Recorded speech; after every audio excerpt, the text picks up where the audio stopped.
እሺ waaqayyoof galanni guddaanaa ta'u ኢየሱስ ክርስቶስ በረበራን ጎፍታadha iddoo kanatti fuula keessan waaqayyoo na gargaaree na dhaabuusaa fi hundumti keessan iyyuu waaqayyoon akka na galateeffatan barbaadan jira. Haleluuyaa. Maqaan koo Shibbiruu Amsaaluun jedhama. Akkuma ati jinjirtee waldaa kanaa miseensa waldaa kanaati. Koree jaarsolii waldaa kana keessaa hin jira. Egaa kallattii garaa garaatiin namoonni qaamaatiin uftanii na ilaaltaniitu bilbilas na bilbiltaniitu baay'een keessan hin beektu jechaadha. Garuu waaqayyoo ulfina isaa argachuu qaba. Waaqayyoo galateeffamuu qaba. Kanaaf waaqayyoo waan inni godhe waan inni keessa na dabarse iddoo kanatti dhugaa ba'uuf iddoo kanatti dhiyaadhe. Egaa gaafa ji'a sadaffaa yookaan immoo sadaasa 16/2017 hojii bayeen bakkee gara baadiyaa uuleen galgala olmus naannoo sa'aatii tokko keessa galee isaa booddee erga galee xinnoo boqodhee booddee ibsaan bakkeetti ifu haxiraan alatti ifu gara keessaatti deebi'ee ture kacarraa ta'e. Sababa isa sana alatti akka ifuuf halkan yaa dukkanaa bakkee waan ta'eef naannoo sana dirqama waan ta'eef isa sana deebisuuf jennee haadha warraa koo wajjin taabotee wajjin gadi isheen karaa keessaa gortee ani immoo karaa alaan goree teessuma kaawwadhee isa sanarra yaabbadheen ibsaa sana gara alaatti baasee anaa bu'uuf jedhu teessumni sun na jalaa galagalee jechaadha. Teessumni sun gaafa na jalaa galagalu guutummaa guutuutti karaa mirga koo irratti ispaaltii irratti hin kufee jechaadha.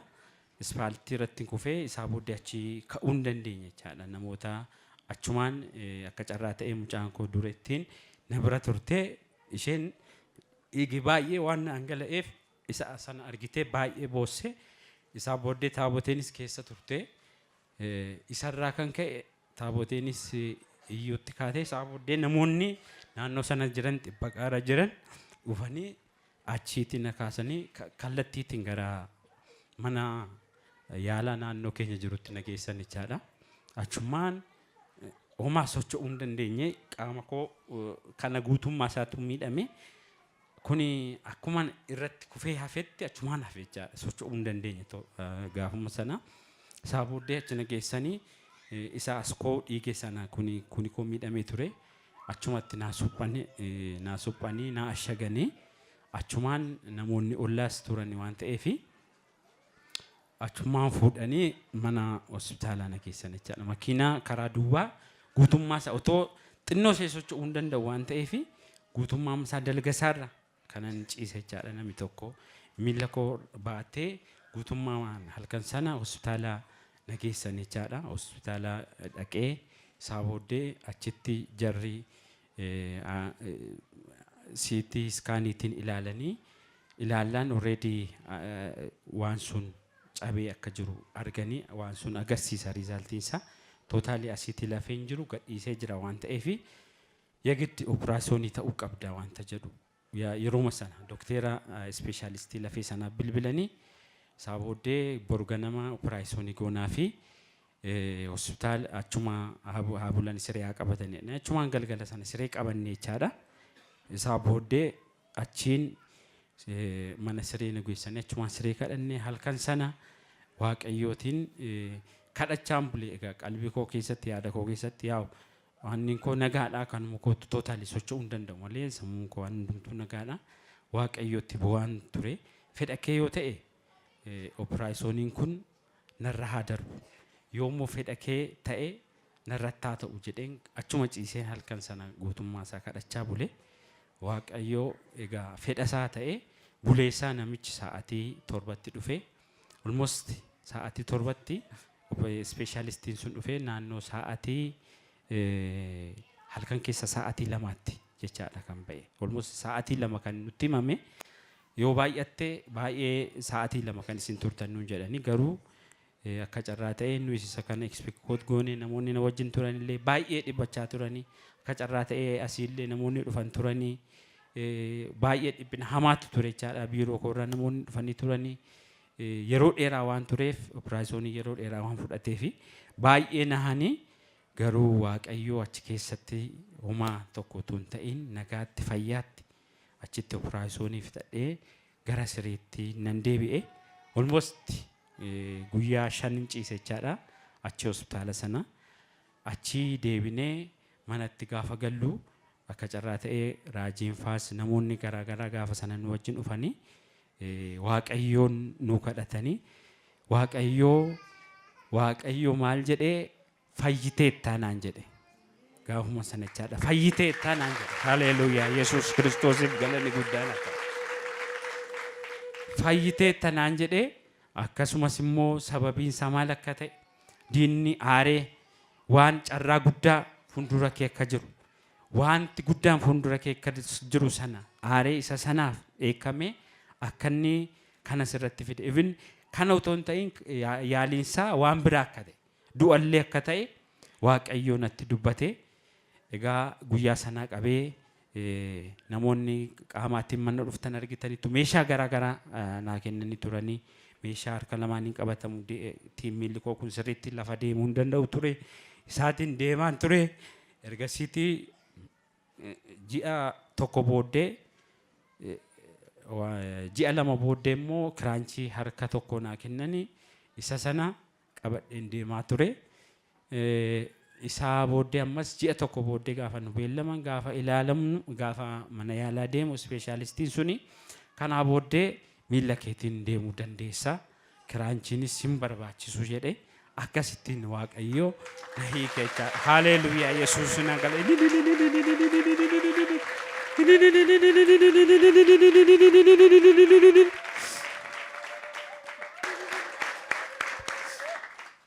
akkasittiin ergasiitii konkolaataa oofuu nan danda'a jedhe gaafannaan konkolaataas oofuu dandeessa homaa kanaa booddee rakkoon hin jiru jedhee dookterin natti himee akkasittiin amma waaqayyo na gargaaree konkolaataas nan dhufa deemsas nan deema jalqaba yaa'u yeroo dheeraaf deema waan hin turreef xinnoo as jilbi koo na waan hin barre jilbi kottoonfachuu waan ta'eef hamma tokko na qaba malee nagaa kooti waaqayyoon akkuma fayyiteetta naan jedhe na fayyisee waaqayyootiin na galateeffadha haleluuyaa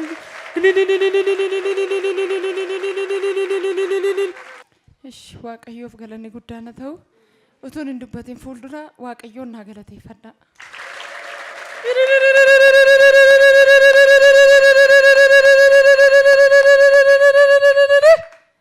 yesuus gooftaadha inni seexanni yaade isa kana miti baay'een keessan harka caalaatu beektu argitaniittu hospitaalattis dhuftanii argitaniittu manattis dhuftanii deddeebitanii 2-3 kan dhuftan jirtu argitaniittu wanta keessa turre waaqayyo garuu sana hundumaa dabarsee yeroo galataa nuu fide maqaan waaqayyo bara baraan haa eebbifamu galanni ulfinni guddaa waaqayyoof haa ta'u waan baay'ee isaa dubbateera inni dubbate irra deebi'uun barbaadu obboleessa asiin kan jiran kun obboloota kooti inni immoo hiriyyaa isaati geetuu jedhama hiriyyaa isaati yeroo sanatti kan nu qaqqaban jechuudha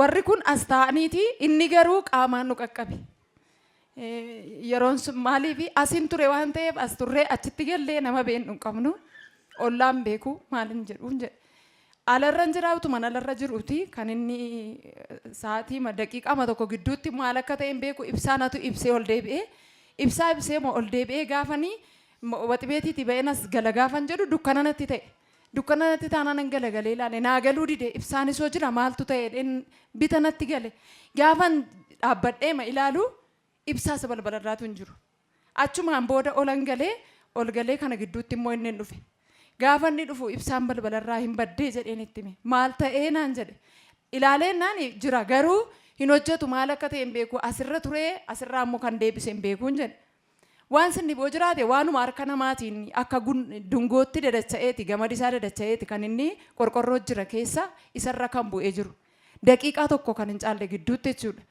innaa maal akka ta'een isaa naa galuu didee achi as buteen caafiirra kaa'ee man dhiise gibbii keessatti ifa malee gibbii alatti nifu xibbaqoonni immoo alatti nuu baasaa jedhaniiru dirqama alatti fuun jechuudha sasanaaf jecha yeroo inni dhufu akkas ta'e maal goonaa innaan kottuun ilaallaa naan jedhee walijjin deebinee ilaallee isa kanas marrattan dhaaba inni dubbateera waan ta'eef achiin booda daqiiqaama tokko gidduutti ituma deebisaa irru hin fidne maaliif wanti badeen jiru ampuuliin isaas hin cabne yookiis waan tokko hin taane ifuma isaatu bada gaafatti buutan immoo ni faa jechuudha achumaan qabne achirratti deebisne koloonii isaa irratti deebisne achumatti dhiisi baqqaan jedheen hin dhiisee daqiiqaama kana gidduutti dib gaafa jedhu ani keessaan hin jiran immoo alarra jira bayyesuus min jedhe mucaan iyyite kana gidduutti baabbaa itti gaafa isheen iyyitu maqaa yesuusiin jechaa man balbalatti naanna'ee gaafa hin ba'u hin jiru kufaatiin ni kufe kufaatii jedhamu miti maaliif lafuma kana achi wal fudhateera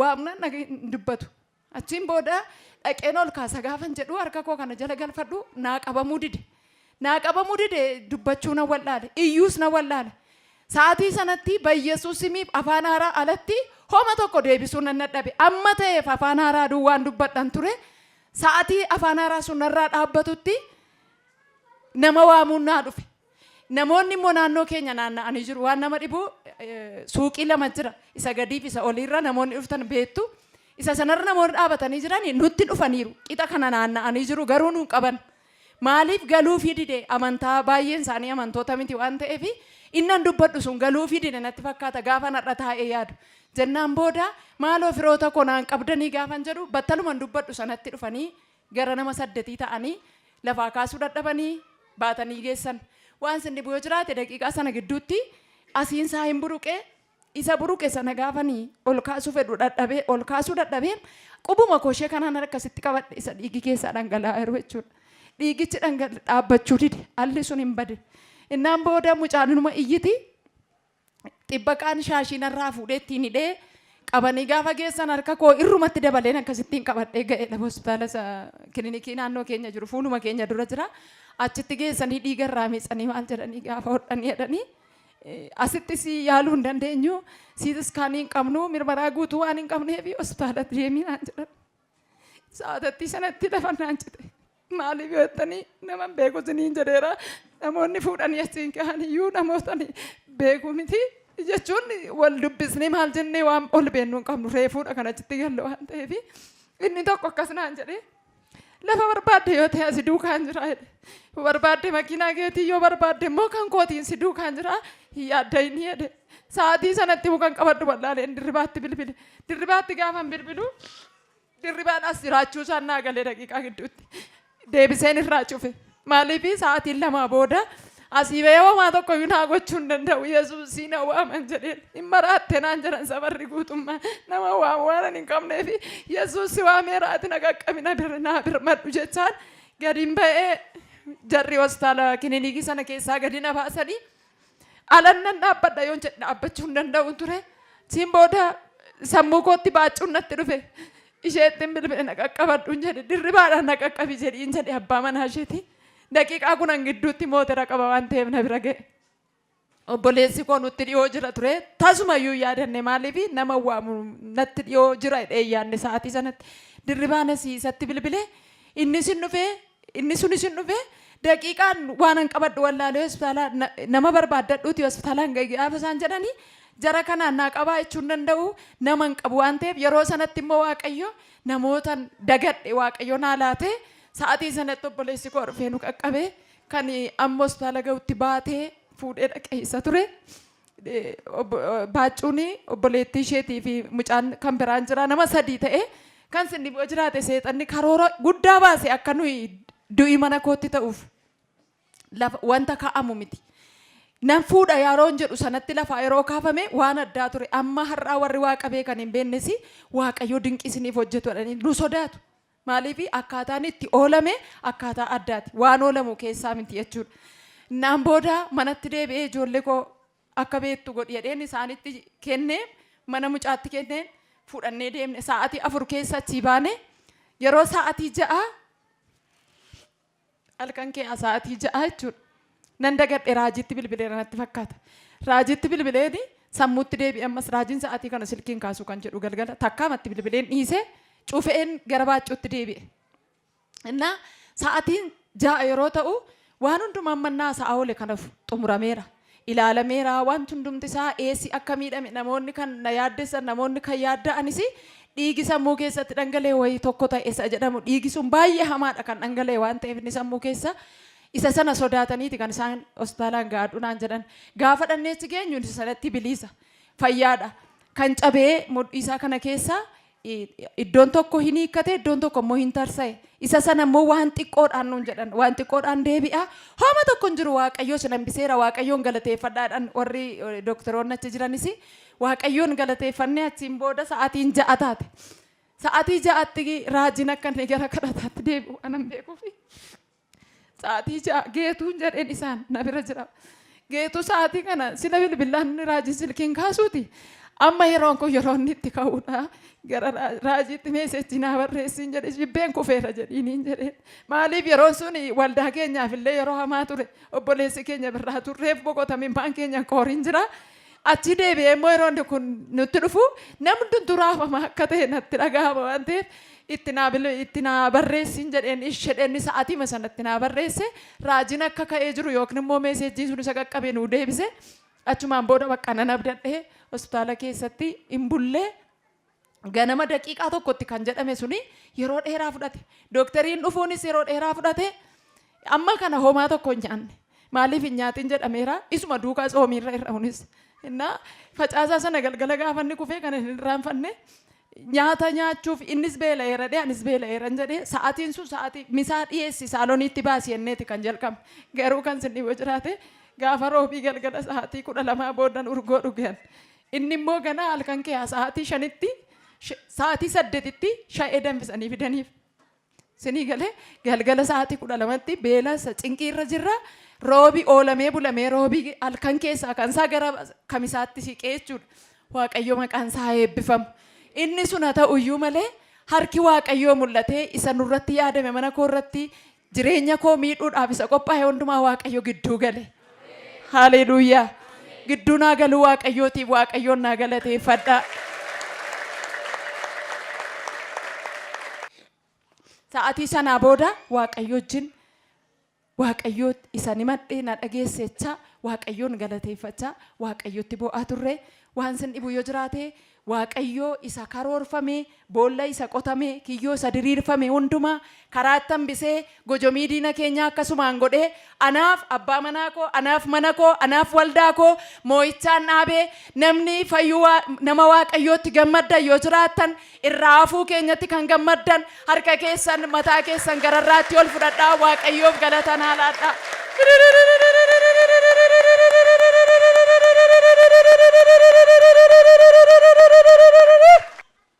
Tole. Eshi maqaan koo Getaachoo Xaasoon jedhama. Baay'ee isaan ibsaniiru. Waaqayyoo bara baraan haa galateeffamu. Guyyaa sana akkuma isaan jedhan ani kanan qaqqabe erga kilinika geessanii boodadha. Kilinikatti yeroon argu mataan buruqee dhiigee ture. Miilli kun socho'uu hin danda'u jechuudha tasuma. Konkolaataa galchuuf illee baay'ee rakkanne. Garuu akkuma ta'etti konkolaataa galchine hospitaala Itiyoo Xabiib naannoo atoobis taraa jiru sana geessine jechuudha. Miilli kun tasuma socho'uu hin danda'u. Yeroo sana X-ray yeroo ilaalamu tokko jooyintiin bakka kana buqqa'eera kan biraan immoo lafeen tarsa'ee gargar ba'e jechuudha. Sanatu adda ba'e guyyaa sana galgala. Bulee opereeshinii ta'uu akka qabu yerooma sana speeshaalistiin lafee sun nutti hime. Akkuma boleettiin koo sila kaaste halkan sana tekestiin barreessee ture jechuudha raajiidhaaf. Akka isaan kadhatan miidhaan akka irra ga'e tekestii barreesseefin ture. Waaqayyoo dhibeensaa yerooma sana akka adda ba'u godhee wanti lafeen cabuun jechuun salphaa miti egaa iddootti cabeetu garaagarummaa haa qabaatu malee yaalii maafiyyuu yeroo dheeraa fudhata jechuudha namoota adda adda irratti argitu jeessoon itti dhama maal ture. Inni kun garuu bakkin irraa kufee fi miidhaan sirra ga'ee garaagaraa waan itti himattu kuneedhan jechuudha. Hakiimottiyyuu yeroo ilaalan namni fooqii irraa kufeeyyuu akkasin miidhamu akkamitti teessuma lafatti dhiyoo jiru irraa kuftee akka kana miidhamtee kan jedhu kaasaa turan jechuudha. Waaqayyo garuu hin gargaare buleessa opereeshinii akkuma isaan jedhan hin ta'e guyyaa achi bubbulee booda erga ba'e guyyaa tokko waan isinii kaasuu barbaadu obboleettii koo Taabotee achi bubbulaa waan turteef har'a nan fuudhadheen guyyaa tokko nan erge jechuudha. Akka ishee manatti galtu ani biran buladheen achin ture. Halkan sana naguma bullee bariisaa ganama ka'ee mana fincaanii geessuudhaaf mana fincaaniin deemade. Silaa sibiila qabatee akkasittiin isirratti gargaarreetu socho'a. Otuma sosocho'aa jiruuti hin dhaabate jechuudha. Na dhaabedhe nan dhaabe. Battalumatti of wallaale jechuudha na harkatti. Yeroo sanatti qabuu hin dandeenye jechuudha. Nan qaba dheeman fixxamanii yeroo sanatti qabee yoo deebisuu nan danda'a yoo inni dadhabe natti fakkaate. Yeroon akkasitti nan qabadhu tasuma hin dandeenye. Guutummaatti waan of wallaaleef na harkatti hin kufe achuma lafa ciibseen ganaa nama barbaacha deeme jechuudha. Alarraa nama barbaadeen ganaa achii kaase. Maaliif ani bakka kana dhufee otoo bakka maatiin jiranitti ta'e kun jechuun waan yeroo sanatti waan du'u natti fakkaate jechuudha. Aniyyuu baay'een ofitti deebisee waanii keessa gale. Yerooma sana ture bakka sireetti gaafa deebi'u deebi'ee sammuutti deebi'e jechuudha. Waaqayyo akka kanaatti gargaaree caba lafee yeroo gabaabaa keessatti yeroo kana fakkaatu keessatti fayyee hojii isaatti deebi'ee umurii kanatti argitan yoo ta'e umurii kanatti cabee namni kiraanchiidhaan deemu ijoollee isaarraa maatii isaarraa baay'ee kan namatti dhaga'amu waan ta'e Waaqayyo garuu gidduu galee haala salphaa ta'een fayyee hojii isaatti mana isaatti akka deebi'u godhe. Kanaaf Waaqayyoof guddaa galateeffannaa galata kennitaa.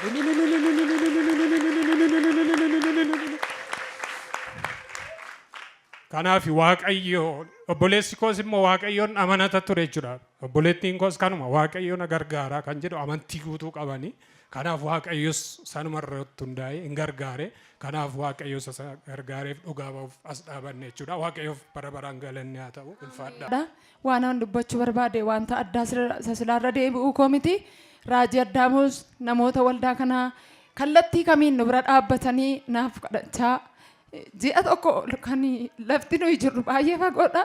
Garuu fageenyi lafaa isaanitti 2-3 deebi'anii namoota nu bira dhaabbatanii Waaqayyoon nuuf kadhachaa turanii.